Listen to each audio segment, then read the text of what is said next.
dominate.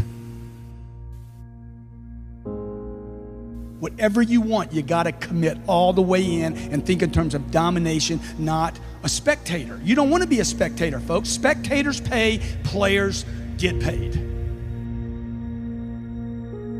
What I want to talk to you today about is like, how do you get to that next level? My whole life, whether I was doing well or doing very poorly, which I have, I've always wanted to know, how do I get to that next place? Okay, how do I get myself individually, as an individual, to that next place? How do I get my business to the next place? How do I get other people to the next place? So when Alex says that he stole my guy, it's true, he did. And I admire him for being a predator. Today, what I want to talk to you about is how to dominate and not compete. The truth is, the fact that Alex could take one of my guys doesn't make him a bad guy. It makes my system weak. I shouldn't resent him because he grabbed somebody out of my organization. Hoorah for him. Would you agree? Shame on me for not having the holes or the links tight enough on my organization that this guy wouldn't leave me. It's not his fault, it's not Alex's fault, it's my fault. So look, in my life, what I'm gonna give you for the next 50 or 60 minutes, look, if you wanna get rich, you wanna be really successful. When I say rich, I'm not talking about money, I'm talking about a rich life, freedom, time with family, choices, get to do what you want. You get to move where you want, go where you want, do what you want. I've lived in Los Angeles, California for 10 years. I was in La Jolla, California for 12 years before that. I left Texas, 0% state income tax, to move to California, was willing to pay the 10.3. I was fine with the 10.3. Now they want to take it to 13. And I told Jerry Brown, if you raise it to 13, I'm leaving. I'm gonna pick up my family, I'm gonna pick up my business. Why? Because I'm free. I'm free. I get to roll, baby. I get to do what I want, go where I want. That's why I'm in business for myself. I'm not trapped, I'm not a slave. You're not gonna handcuff me. So I'm gonna go where it's friendly, where people are supportive, where it's good for me and my business and my family and the people that work with me, and where it's good for me. And I would expect that that's why you got in business for yourself, right? Look, if you want to be in business for yourself and free, you must learn to dominate. You cannot compete, okay? How many were trained this? Competition is a healthy thing. That message was not being delivered to entrepreneurs. That message was being delivered to consumers. There was somebody saying, look, the more oil companies we have, the better, because it's good for the customer, right? The more technology companies we have, it's not just Microsoft, the better for the customer. And inventions and improvements in products comes from competition. But if you're the one playing the game, you want to dominate the field. Would you agree? Let's say I'm playing a football game or a basketball game or a baseball game. I want to be on offense the whole time.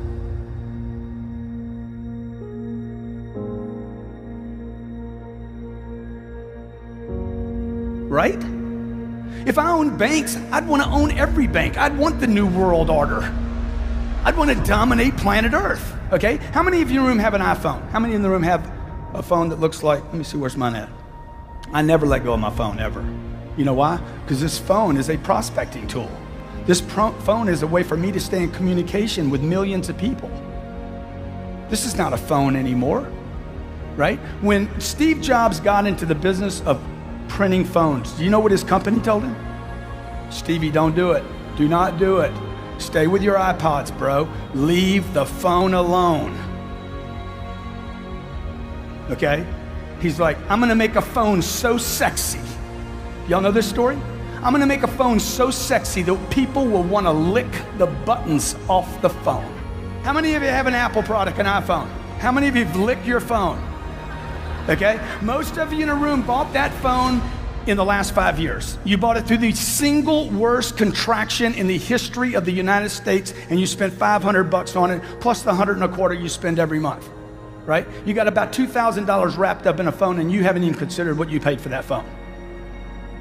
And you don't use it. You don't use it properly. And I'm telling you, if you don't have a piece of technology like this, it's impossible for you to dominate. Impossible. This is called a smartphone. If you don't have a smartphone, what kind of phone do you have? That would be a dumb phone, right? I got a dumb phone. I got one of those old Blackberries. All I can do is email with it. Dude, you want this thing to do everything. You want this thing, I want to be everywhere, all at the same time. That's freedom. Okay? So look, I want to talk to you about domination, not competition. And I don't want to talk about you dominating other people physically. I want to talk about dominating space by using things like Twitter and Facebook and LinkedIn and Google Plus and blogging and becoming an expert in your field to where when somebody thinks about your business, your picture comes up. If that's not happening, you are going to blame the marketplace. The marketplace will deliver pain to the people that compete. Why? Because they're all competing. And then there's this one guy way out in the lead. He doesn't compete. Right? That's where you want to be. That's how you have to think now. Okay, you're in a new economy. How many believe this economy, the one you're in right now, is extremely fragile, filled with tremendous amounts of uncertainty? How many agree with that? Okay, how many agree also, come 2013 when this election gets handled, whether it's Mitt or whether it's Mr. Barack Obama, whoever it is, okay, how many believe they got their hands full? Dude, we haven't even solved the debt problem yet. Okay? You think this thing couldn't roll over again? I'm here to tell you it can. And you know who's gonna feel the pain? The people that compete. Who will cherish that moment are the people that dominate space. Why? Because people that dominate like contractions. People that are extremely well-versed, well-trained. You know, if I'm training for a ball game, right? I'm the best trained team. I like a muddy field. I like it wet. I like ice on the field. Would you agree? Because my competition is not as well trained. I want to dominate space. I actually look for opportunities of contraction. Trust me, folks, in your lifetime, you're going to see another contraction more severe than the one you saw in 2007. More severe. Does that scare you? It scares me. It scares me enough to say, hey, buddy, you better get busy. I was 51 years old when Lehman's collapsed. Okay, let me see, is that right? No, I was 49 years old when Lehman's collapsed. I had never written a book in my life. It was on Thursday afternoon. It had been made clear that Bear Stearns and Lehman's were done. Okay? On that day, I started writing a book. By Sunday, I was finished with this book. I wrote the chapters between Thursday and Saturday. Okay? On Sunday, I started writing the book. In 3 hours, it was finished. This book is about, on that day, I wrote, all people on planet Earth became salespeople when Lehman's collapsed because money wasn't available anymore. Who did well? How many people just got wiped out of real estate? The pretenders did, right? The guy that was at Pizza Hut and now he got in the mortgage business, he can't make 700 grand anymore, can he? Truth is, he never deserved the 700. See, the marketplace will always discipline people that aren't prepared.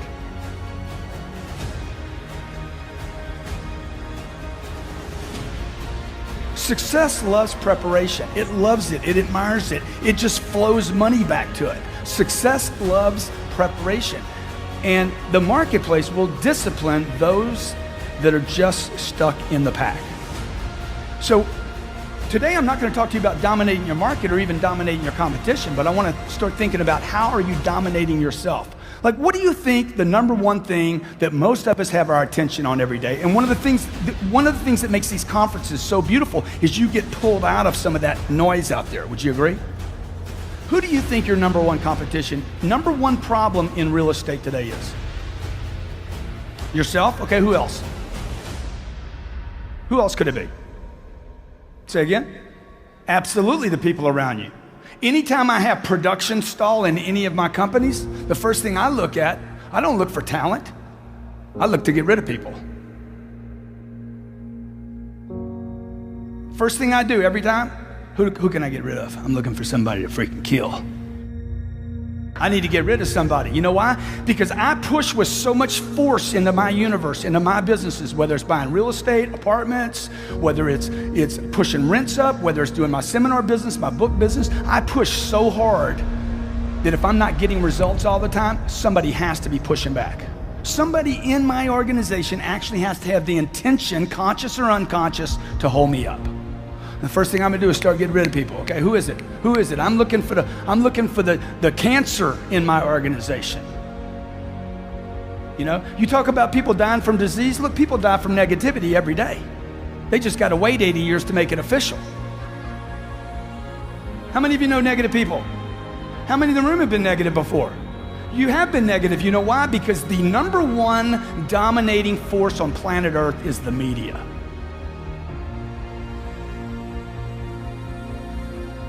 It's the media.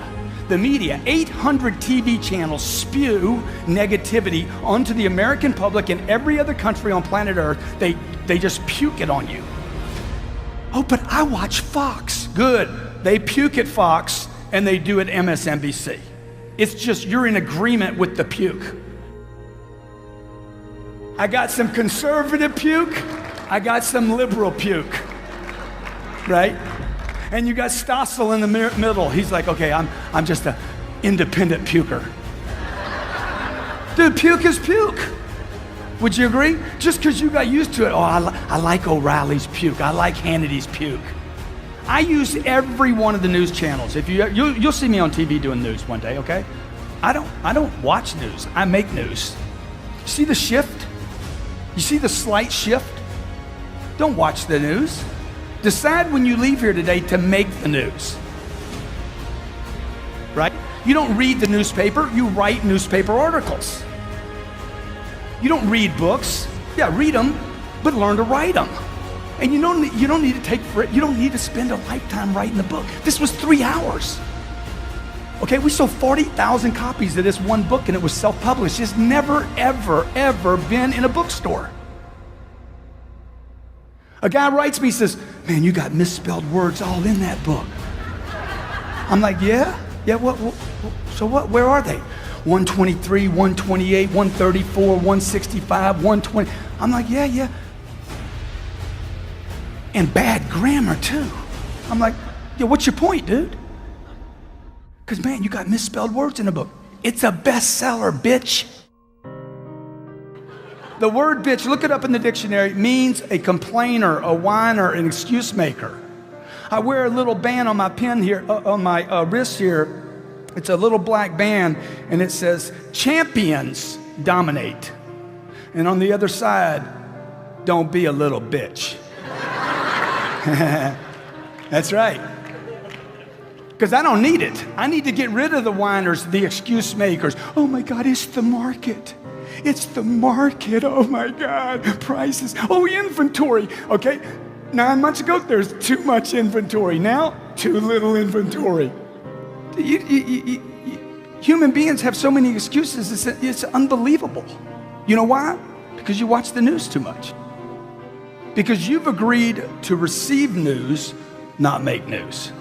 So when Lehman's collapsed, I watched 25 years of hard work either dissipate, and I'd done everything right. Everything, okay? Conservative, never used high leverage. Sometimes I'll put 40% or 50% down on a deal. Everything cash flows from day one. I didn't do any of the stuff all the problem makers did. All the over leverage, the debting, all the builders that have never been disclosed that really created this problem. It wasn't the banks, it was the builders bringing product to the banks. Borrowing 115%, building product that couldn't be sold yet, making up actual buyers for the product, okay? I didn't do anything wrong yet. Was I caught up in it? All my assets gets frozen. I got a bank that I owe $42 million to. The bank goes under. New bank comes in, they don't know me, they're like, hey, let's go. Right? Because my loan's maturing, values had gone down, and I'm sitting with my wife saying, oh my God, man. I got 4 businesses and they're all on stall. Engine's dying. What does this mean, Grant? My wife's an actress, okay? What does this mean? I said, baby, this is the biggest opportunity of our lifetime. It's the biggest, it's the monster, okay? Now here's the problem with it. You're gonna 40% less than you've seen me before. Okay, you're not gonna see me much. Because I'm gonna go out into the marketplace right now and I am gonna literally cover up. This is my moment to expand into the marketplace while everybody was doing what? What was everybody doing for 3 years?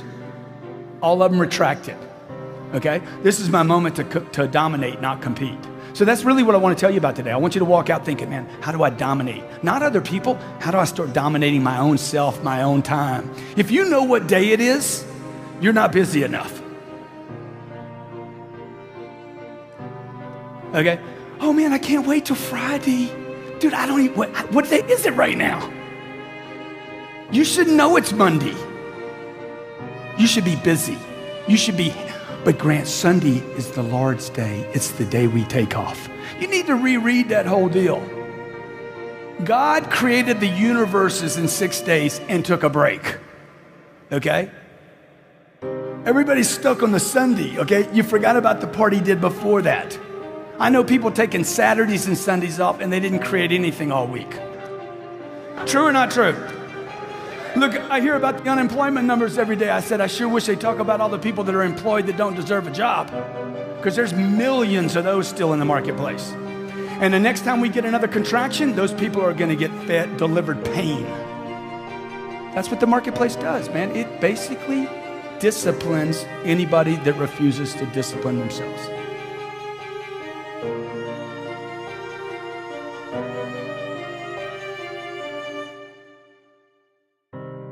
It is the correction. So look, here's the deal. I might be wrong in what I say, okay?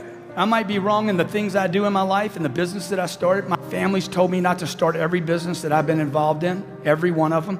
Every one of them was a risk. Every one of them I had to take a chance. I remember my mom used to tell me, I wouldn't do that if I were you. I wouldn't do that if I were you. I wouldn't do that if I were you. I'm like, Mom, you wouldn't do anything. Well, you wouldn't do anything except be the mother, a great mother to 5 children.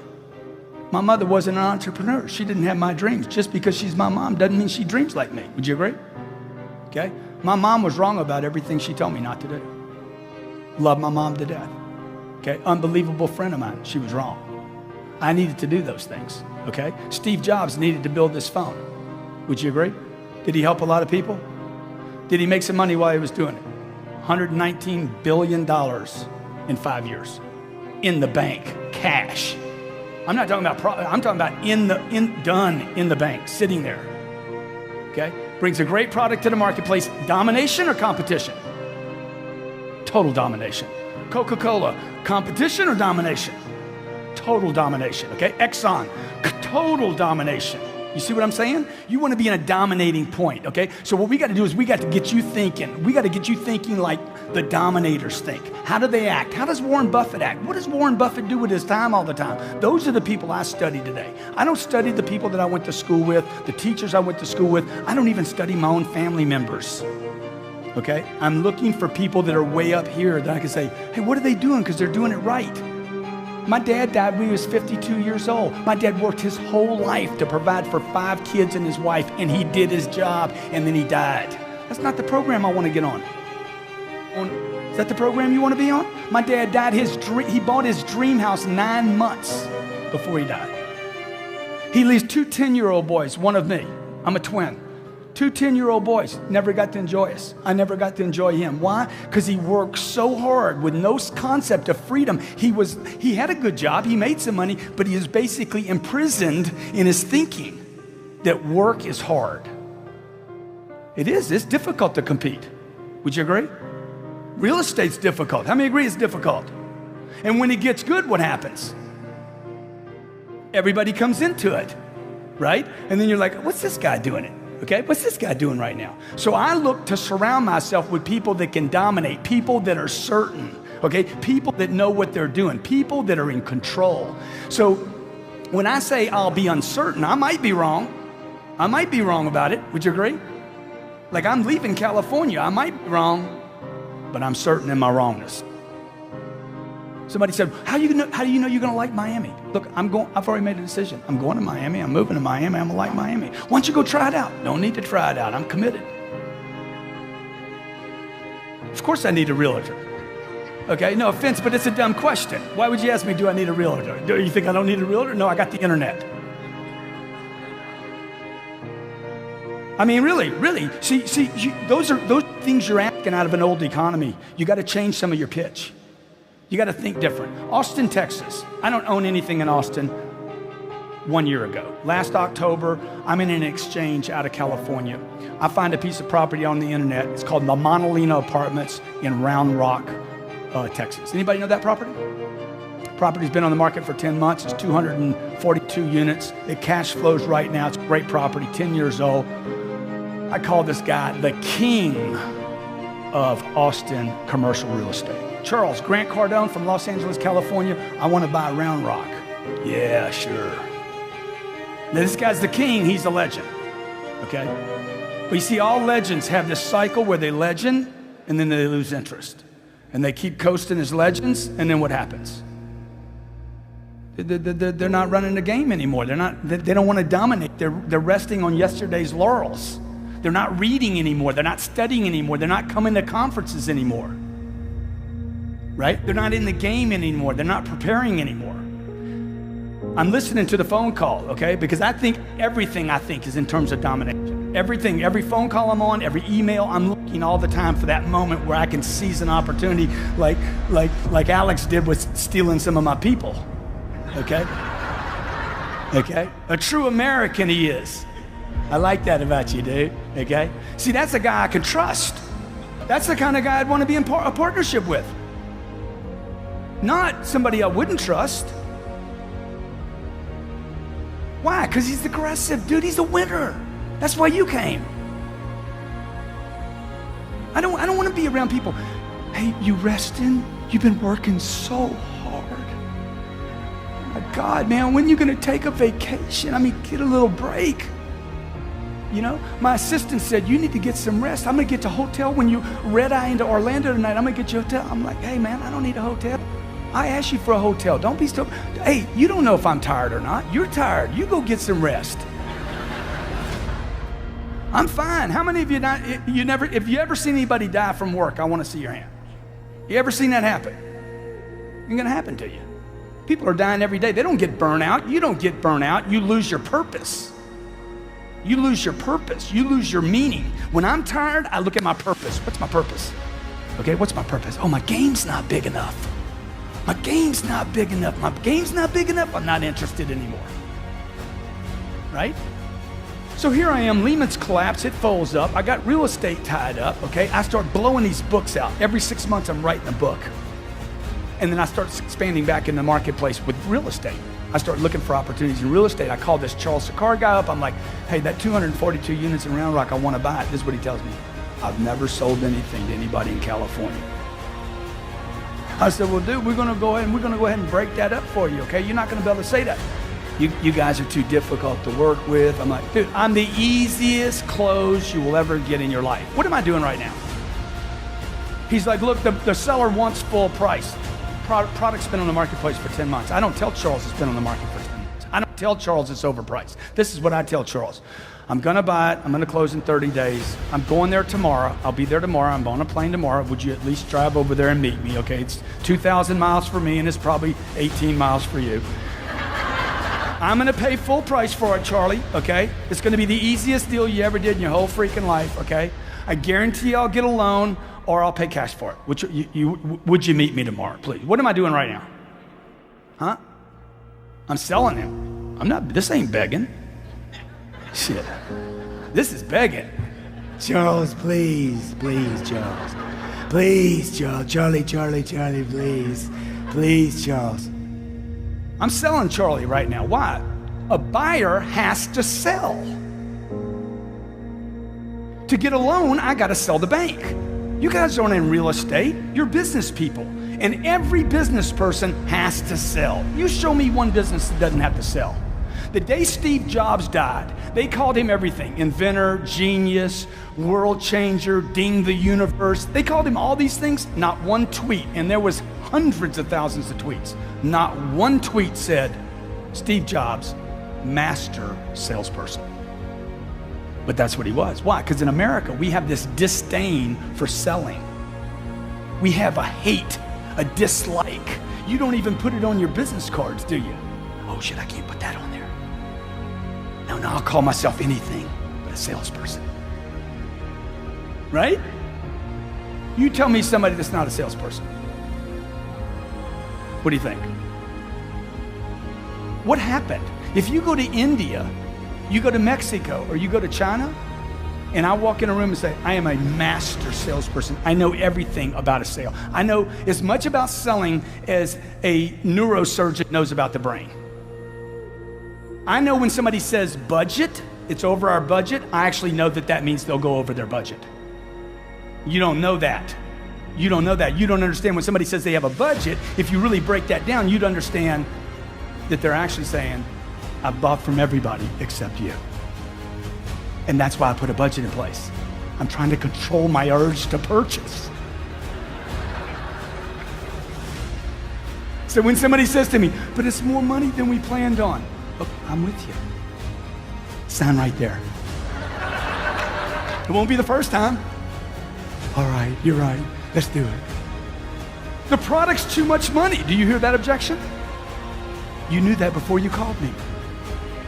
And you still made the phone call. Let's go see it today.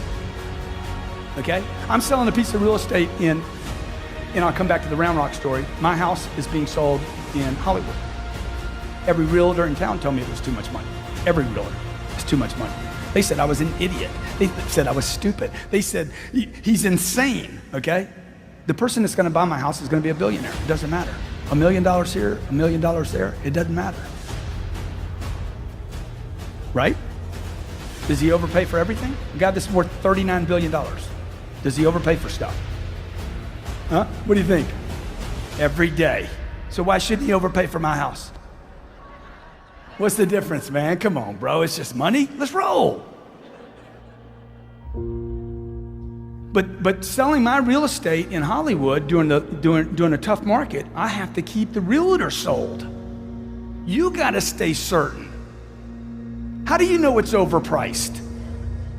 Alex was showing you numbers today. You were wrong for the last 30 years.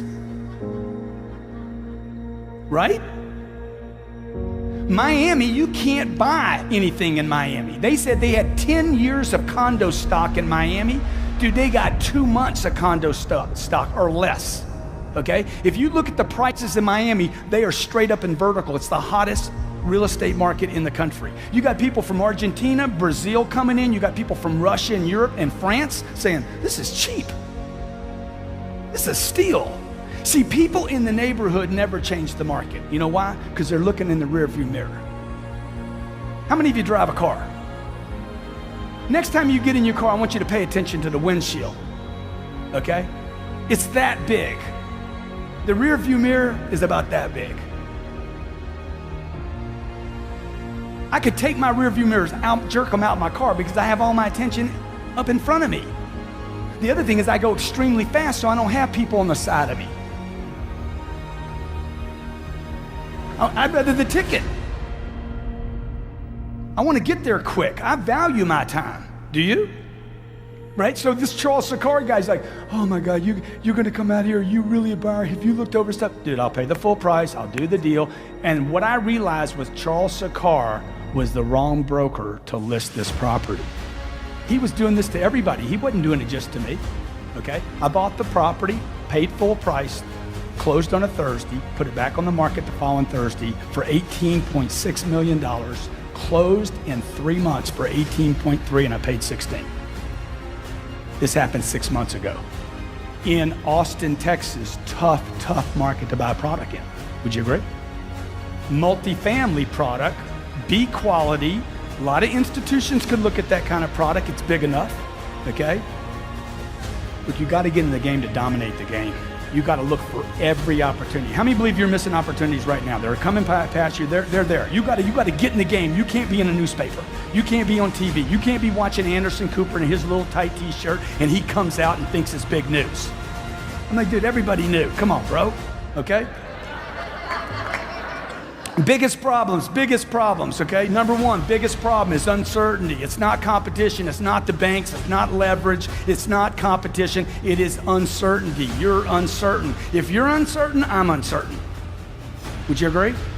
You get uncertain, I don't know if I should do it or not.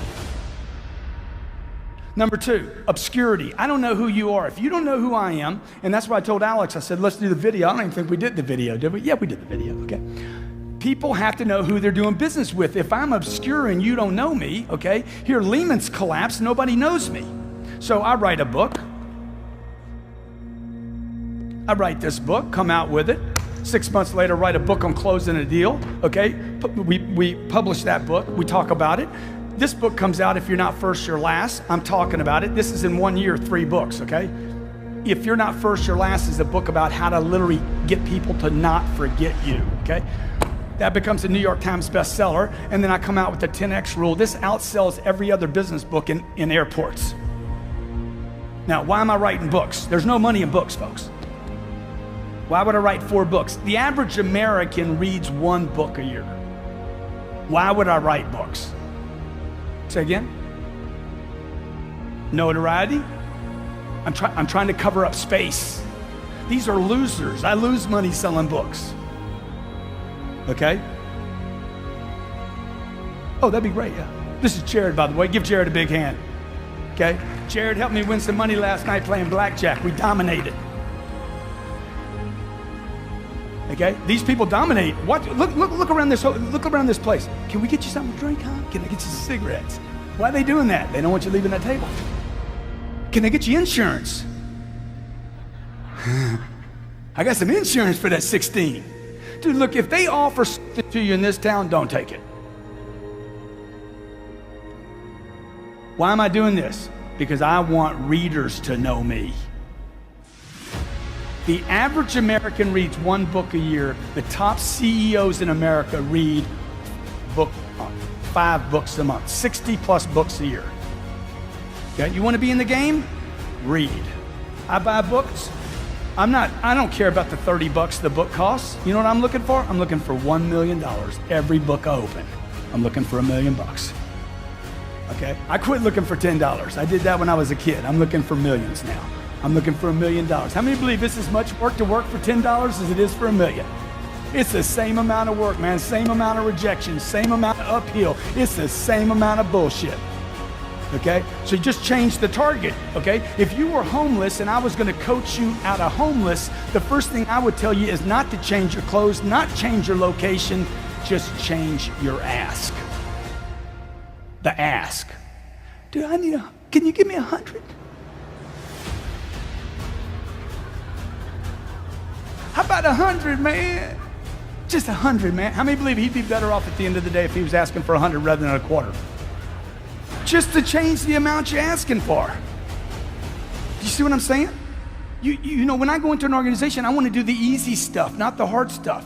I don't want to change a guy's clothes, his location, and everything. I just want to change one little thing. So today I'm talking to you about, man, change what you're reading every day. Change what you're reading. Change the influence of your getting. A guy gets this book. We heard this last night. He's on the audio version of this book. He goes from $30,000 a month in income to $80,000 a month in income in 1 month. He's been on the program for 4 days, okay?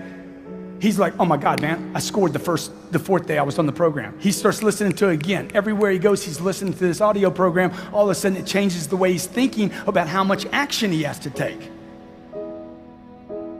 It takes 10 times the amount of activity, phone calls, emails. It takes 10 times just to burst through noise. Would you agree? You're trying to get people's attention because you're in obscurity with them. Hey, can you meet me tonight? He's thinking about picking up his daughter tonight. You're in obscurity. He doesn't know who you are yet. So if you want to get successful, a couple things you got to do. You got to get certain. How many of you agree with that? Okay? That doesn't mean at this conference this weekend. That means when you leave here, man, what can I cover myself up so that I'm certain?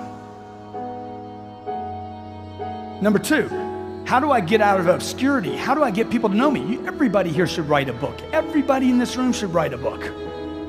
You should be writing blogs. You should be tweeting every day, okay? Twitter and Facebook, these are not new things. These are prospecting tools.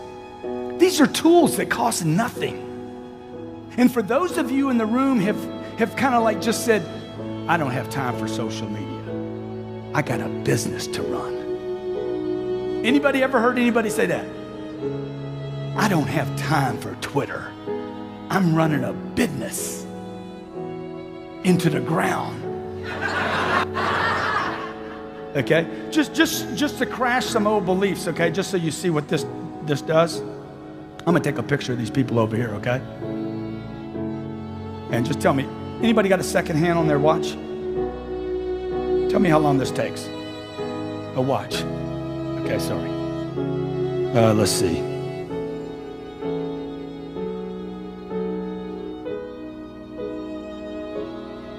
How long did that take?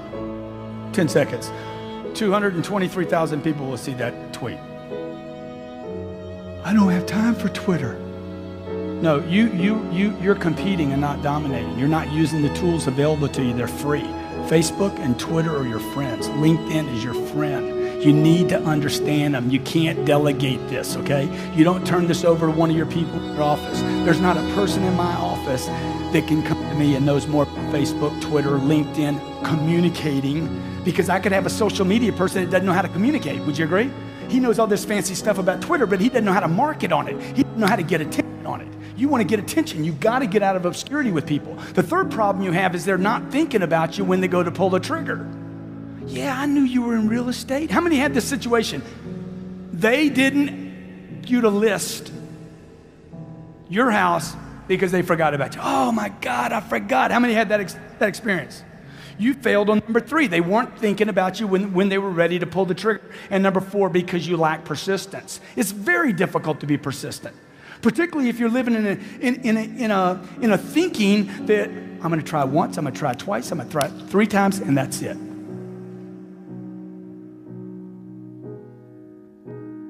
It's going to take way more than 3 times. Would you agree? My wife watched me call one man 15 times in 3 days without a return phone call. She's like, how many times are you going to call him? Oh, I'm going to call him until we talk. My God. I'm like, it worked on you.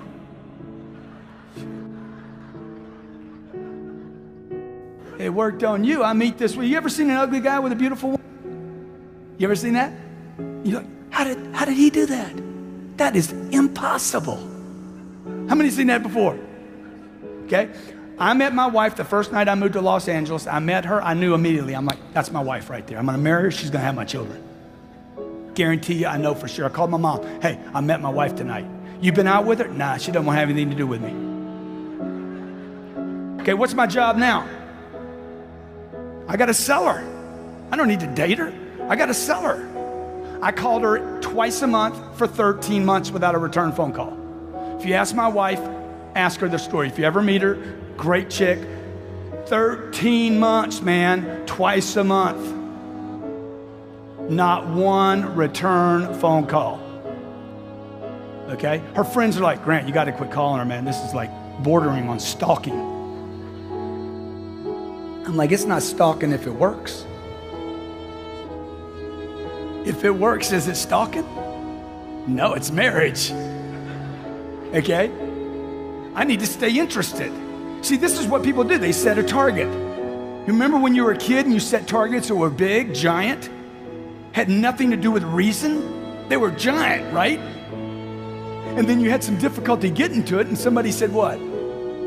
Dude, your goals are unrealistic. You need to drop your goals down. And add 40 years and end up with nothing. Certainly not congruent with your potential. How many believe you have more potential than you're going for right now? Dude, it's way up here. It's beyond what you're going for. So you want to set it here. I want to set my targets up here. I never lower a target. Never, ever. That's my target. I'll fail on my target. My whole lifetime I might fail on that target, but I won't let it go. So when I first started buying real estate, I used to write this down. I own 10 apartments. I own 10 plus apartments. That's all I buy is apartments. I own 10 plus apartments. I own 10 plus apartments. I own 10 plus apartments. First deal I ever bought was 38 units. Bought 38, I own 100 apartments. I just changed my number. I own 100. Next deal I bought was 40. Next deal I bought was 70. Next deal I bought was 250. Let's go. I got to stay interested. I got to keep my targets up here. I got to keep changing that target so I'm interested. I'm not talking about success, money, accumulation. I'm talking about keeping me interested in my potential. It is my duty. It's my obligation. It's my responsibility. And I would say to you, this is, I guess you can hear the problem. I just want to be sure you guys know, okay? I would say to you that it's your duty, your obligation, and your responsibility to fulfill your potential, and that's actually what success is. Success is not money. Success is, I'm going to get this chick to marry me. Right? I'm going to get her attention. What was my problem? Uncertainty. Okay, let me X that off, dude. I'm certain she's the right one, okay? She is the one.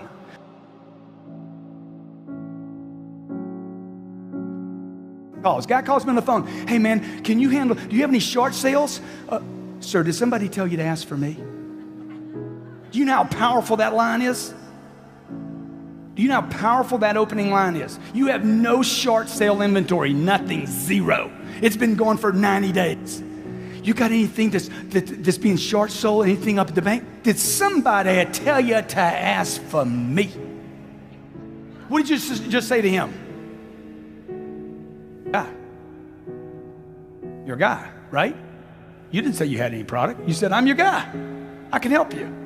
You think we had a bankruptcy 2 years ago. Did somebody tell you to ask for me? Enthusiasm. Where's your enthusiasm at? Oh, yeah. It's in your living room. You're watching Jennifer Lopez on American Idol. That's where you left it right there. Oh, she was so good.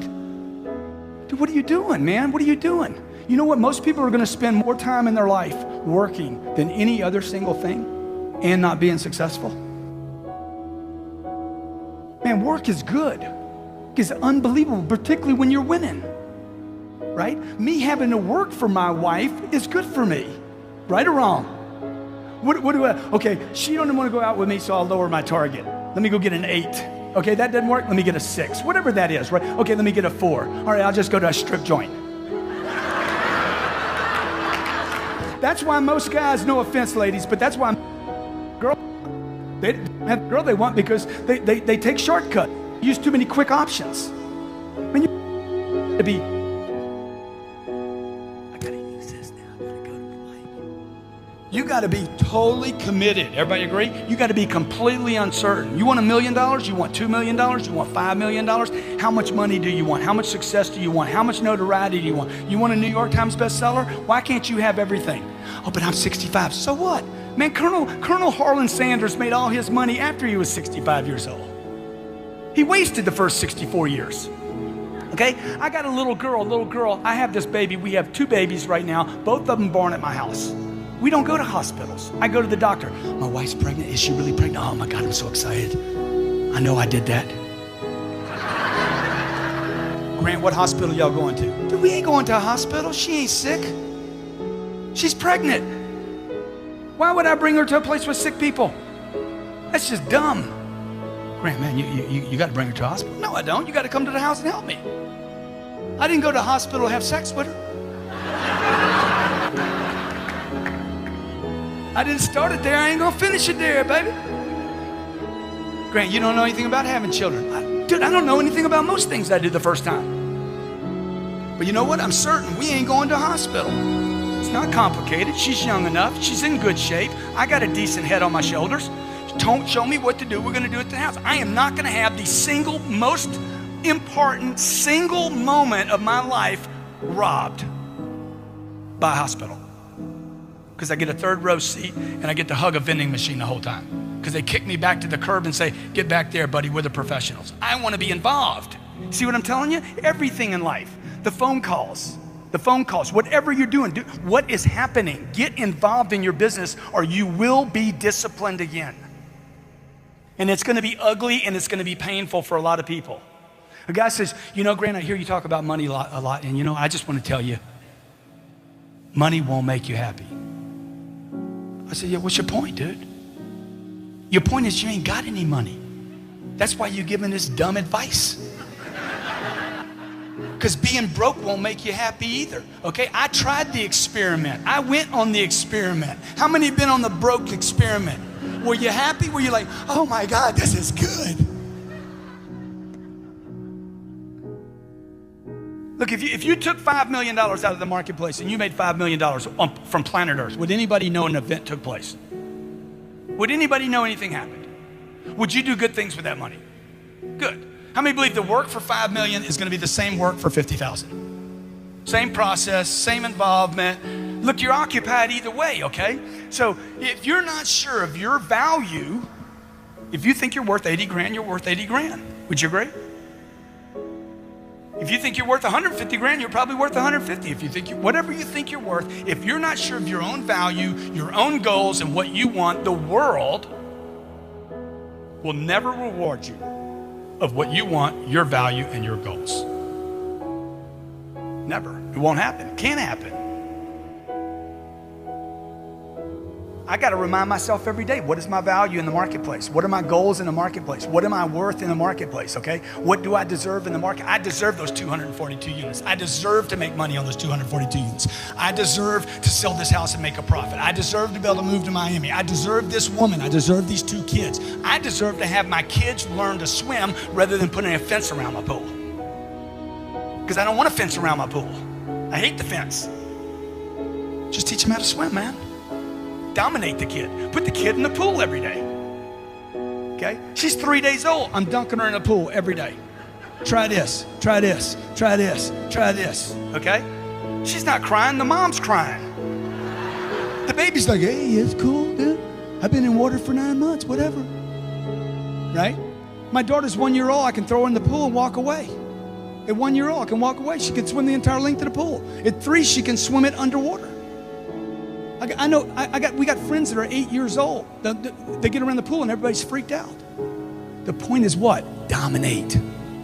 Whatever you want, you got to commit all the way in and think in terms of domination, not a spectator. You don't want to be a spectator, folks. Spectators pay, players get paid.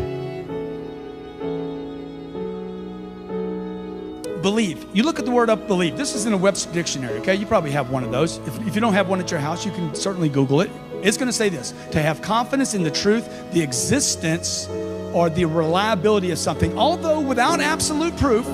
How many believe that the real estate market's getting better? Okay. How many believe it could get worse? Good. Hey, that's right. And when it gets worse, what are you going to believe? I'm going to believe, hey, dude, there's still value there. You got good? There's still value there. Okay. How many of you have shown somebody a house before, they didn't pull the trigger, and they regretted it? You know what? Shame on you. Why didn't you shut that deal down? I don't want to pressure anybody. If you won't pressure a client that you like, it's because you don't believe in you, the product, okay, or the company that you represent, period. If you will not pressure somebody to do the right thing, it's something you don't believe in. Look at the word, what it means. To have confidence in the truth. What is the truth? This is a good deal, and you need to do it. You're pressuring me, Grant. I sure am. Now sign right there. Let's do this. It's the right thing. Why? He looks at me and says, what? Oh my God, this guy is so certain. Are you sure it's the right thing? Guarantee it's the right thing. Lean on the pen, let's do it. And you're thinking to yourself, I couldn't do that right now. Dude, I wasn't taught how to do this. I spent 17 years in school. They don't teach you this. You have to train this muscle, okay? If one of your children was crossing the street and you knew it was a bad thing, would you pressure them not to? Exactly. Why is pressure a bad thing? It makes diamonds. But I know so many people in business, I don't want to pressure anybody. Dude, you need to pressure yourself. You need to cook yourself. You need a necessity level way up here. Look, the middle class in America is failing, folks.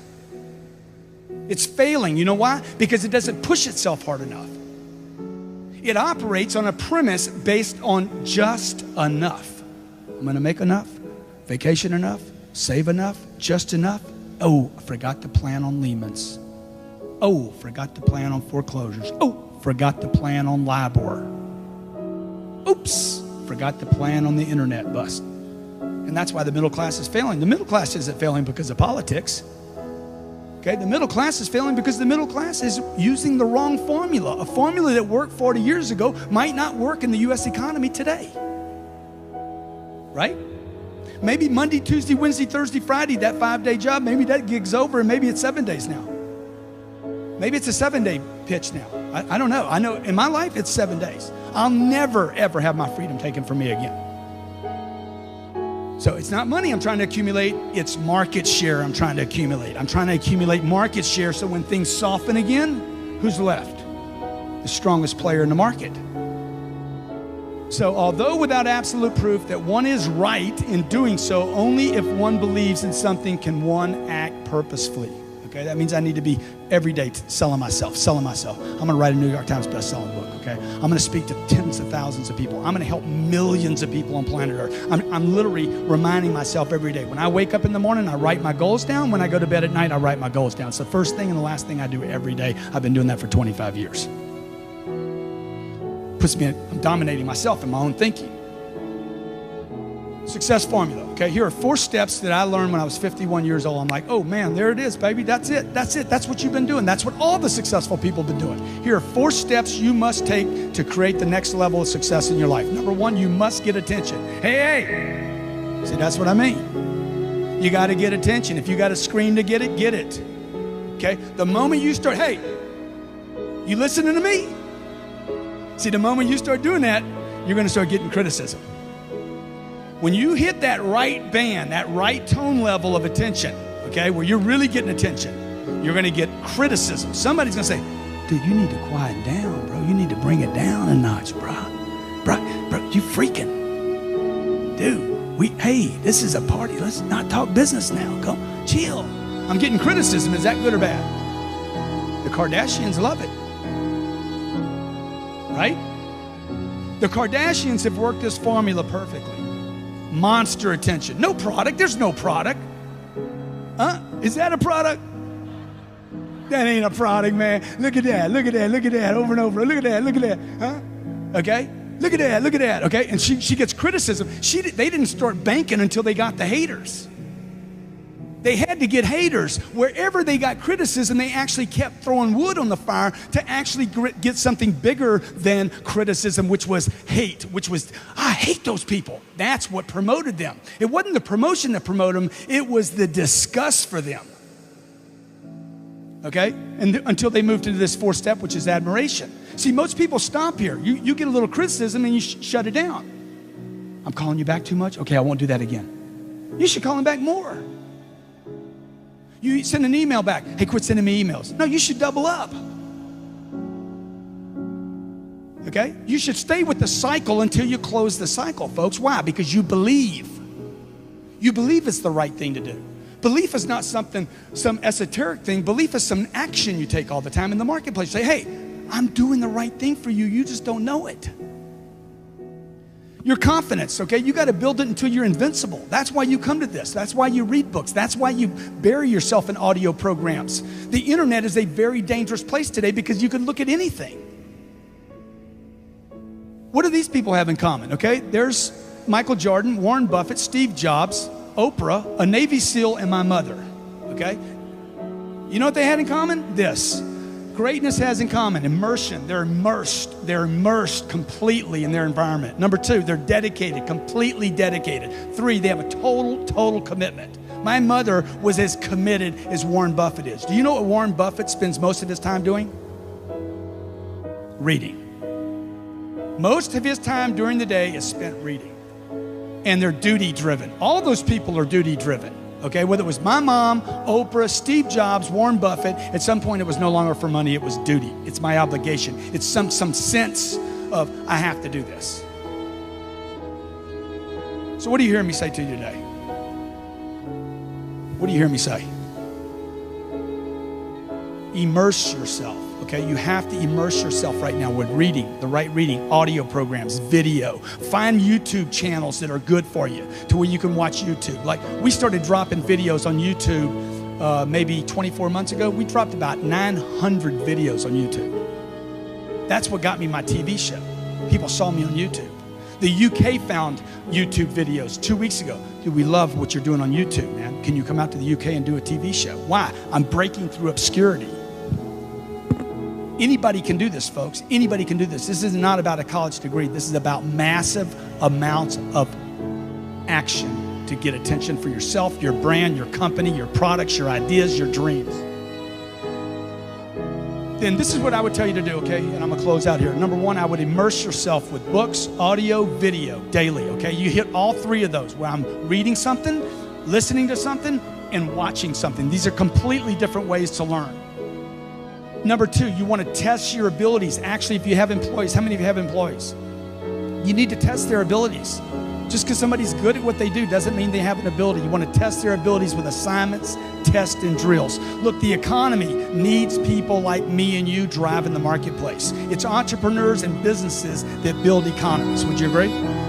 It's me and you, not governments. Governments do not build economies. People build economies. Entrepreneurs, people with ideas, people that are driven. You, people like Alex, are the ones that make the economy. And frankly, folks, it's your duty as an American to get out into the marketplace and be a role model and recreate this economy. Thank you very much.